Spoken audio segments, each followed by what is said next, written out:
Hello everyone, welcome to the next episode of SpongeBob Now. Today, I will be talking about bubble troubles and the way of the sponge. First, I'm going to talk about bubble troubles. Enjoy. In the beginning of the episode, SpongeBob and Patrick are blowing bubbles, but soon, they get bored. SpongeBob suggests they spice up their bubble blowing. Patrick is struck with an idea and takes out a bottle of hot sauce. He dunks his bubble wand into the bottle and blows spicy bubbles into SpongeBob's eyes. SpongeBob screams as his eyes glow red and disintegrate, then grow back. Then, he blows a spicy bubble into Patrick's eyes, doing the same thing to him. Patrick wonders if hot sauce is bad for their eyes. Then, they say, "Nah," and laugh. They burn each other's eyes repeatedly and the effect goes again. Meanwhile, in his house, Squidward is clipping his likeness into a bonsai of himself. Just as he is about to clip off a straggler leaf, they scream and he lops off the entire head. The beheaded bonsai requests that Squidward avenges it. Squidward angrily yells at them out the window, but SpongeBob blows a big spicy bubble and it pops next to him, burning him to ashes and crippling him. SpongeBob and Patrick go to Sandy's tree dome, where she is outside fixing an air tank. They tell her about their new discovery, with Patrick convinced he is a genius for his new idea, even thinking he is smarter than Sandy. She tells them she is busy fixing a clog in the air tank. Patrick suggests she breathes water like a smart person. Sandy explains that land creatures need air. Patrick simply dismisses her as stupid. SpongeBob tries to help clear the blockage by blowing spicy bubbles onto the air tank, but it melts. Water rushes into the tree dome, filling it completely. Sandy only has a little bit of air left in her suit, so she goes to her submarine, which has enough air to go to the surface and replenish the air supply for her tree dome. However, SpongeBob opens the door and water rushes in. Sandy tasks SpongeBob with driving the submarine to the surface, as the low amount of air is making her woozy. As they make their way to the surface, the lack of air in Sandy's suit causes her to act crazy and hallucinate, doing crazy things such as licking Patrick, seeing atoms, and thinking she has spider webs on her face. When they reach the surface, a delirious Sandy suddenly gets a craving for a Krabby Patty and drives the submarine through the roof of the Krusty Krab. Her suit's air supply is finally depleted and she removes her helmet.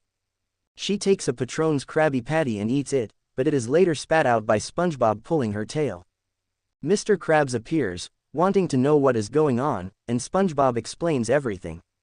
SpongeBob and Patrick try to help Sandy get air and they notice air bubbles from the submarine on the ceiling. SpongeBob uses a line of straws to reach them. Patrick sucks them in, then blows into Sandy's mouth. SpongeBob suggests Mr. Krabs might have air in him, telling him Squidward says he is full of hot air, which Squidward nervously denies. Mr. Krabs says he indeed has an air bubble or two and pulls in his eye stalks so Sandy can breathe them in. Pearl comes in and SpongeBob suggests she could help give air to Sandy because she is a mammal, just like Sandy. Pearl agrees, saying, "I guess we mammals gotta stick together." Sandy puts her mouth over Pearl's blowhole, and Pearl exhales, inflating her like a balloon. SpongeBob figures he can go to the surface and fill a bubble with air. Using an oxygen tank, which neither of them realizes could be used to help Sandy, he rockets to the surface, covers himself with bubble soap, and inhales to create a giant air-filled bubble, then he puts it into the tree dome. Sandy wakes up in the tree dome with SpongeBob and Patrick. SpongeBob explains that he saved her with bubbles and she remembers that it was bubbles which caused all the trouble in the first place. Sandy tells them not to blow bubbles around her tree dome anymore, but it turns out SpongeBob already blew one giant bubble around it, which lifts it away, as the episode ends. Next, I'm going to talk about the way of the sponge. Enjoy. SpongeBob walks over to Sandy's tree dome to show her a new karate move. He arrives and sees her with someone else, which makes him think she is being attacked, so SpongeBob walks in to defend her, but gets stopped by the stranger's smelly feet. Sandy introduces SpongeBob to the stranger, Fuzzy Acorns, the greatest karate master ever. Sandy tells him that Fuzzy is here to see her karate skills. She is trying to earn a blacker belt, the highest belt in karate. SpongeBob wishes he had a belt, which Fuzzy overhears and tells SpongeBob that if he wants a belt, he has to earn it. He proceeds into testing SpongeBob so that he can earn a belt. The sponge tries two tests that Fuzzy gives him, but he fails both of them. Now fed up, Fuzzy tells SpongeBob that he will face against Sandy tomorrow. If SpongeBob passes, he will receive a belt, otherwise, he gets nothing. SpongeBob runs home to train himself overnight and then comes back, tired and unrested, to spar with Sandy.